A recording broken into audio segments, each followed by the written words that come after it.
She always opened her café at 10 a.m. and locked it up by 11 p.m. But on the night, everything changed. The clock struck 12:03 a.m., and she wasn't alone. Her name was Olivia Grant.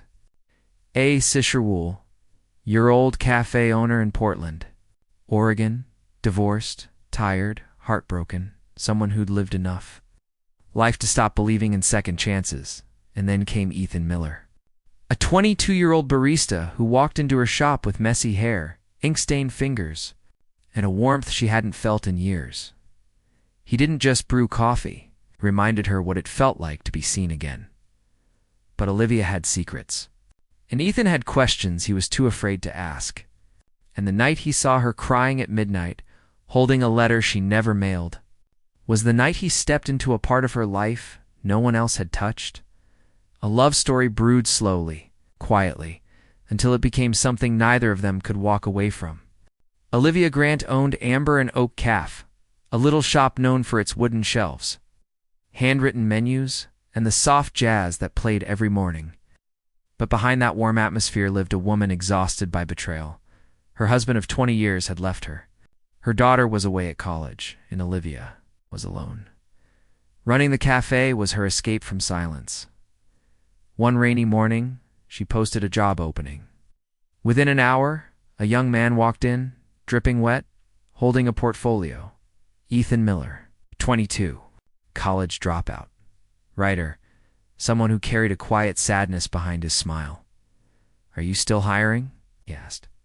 Olivia looked at him, the nervous posture, the hopeful eyes, and for the first time in months, she smiled. "You start tomorrow?" She didn't know the decision would change everything. The cafe was supposed to be closed. Lights off. Chairs stacked. But Ethan forgot his notebook and came back, and heard soft sobs from inside. He found Olivia sitting on the floor behind the counter, holding an old envelope addressed to her ex-husband. "I wrote this the day he left," she whispered. "An apology. For things that weren't even my fault. I never mailed it." Ethan sat beside her. "You don't owe him anything," he said gently. He walked away from a woman most people would pray to meet. Olivia looked at him, really looked at him. Something shifted. A warmth she tried to bury returned. That night at 12:03 a.m., Ethan made her coffee. Not fancy. Just warm enough to hold in shaking hands. It became their tradition. Coffee at midnight. The cafe was supposed to be closed. Lights off. Chairs stacked. But Ethan forgot his notebook and came back, and heard soft sobs from inside. He found Olivia sitting on the floor behind the counter, holding an old envelope addressed to her ex-husband. "I wrote this the day he left," she whispered. "An apology. For things that weren't even my fault. I never mailed it." Ethan sat beside her.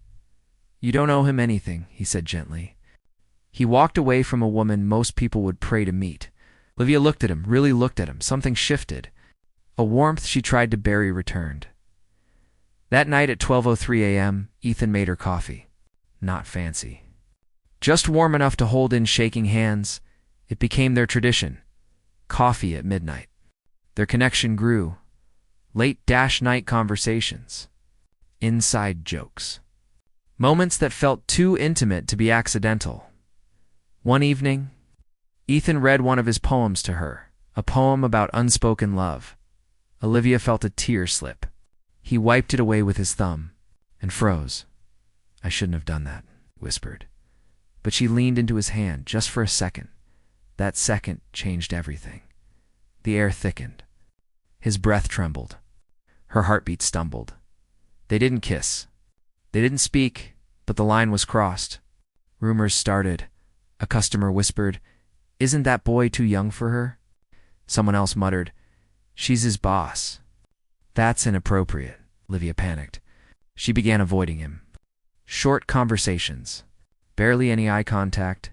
Ethan felt every distance. Finally, he confronted her. "Did I do something wrong?" "No," she whispered. "You did everything right. That's the problem." He stepped closer. "Olivia, I don't care what anyone says. I care about you." She shook her head. "You're 22. You have your whole life ahead of you, and you're in it," he said fiercely. For the first time, she couldn't fight her feelings anymore. She broke. "I'm scared," she admitted. "So am I," he whispered. "But I'd rather be scared with you than safe without you." It was snowing the night everything changed. Olivia stayed late to close the shop. When she turned around, she found Ethan standing at the door holding 2 cups of coffee. "Midnight?" he asked softly. She walked toward him, heart trembling. For the first time, she let herself be vulnerable. "Ethan, if we do this, we do it slowly, carefully." He smiled, warm, gentle, patient. "I'll wait for you." Minutes. Months, years, whatever it takes. She took the cup from his hand, and their fingers intertwined. They stood together at midnight. Inside the café, where loneliness ended and something beautiful began. Not perfect. Not easy, not guaranteed, but real. And sometimes real is enough.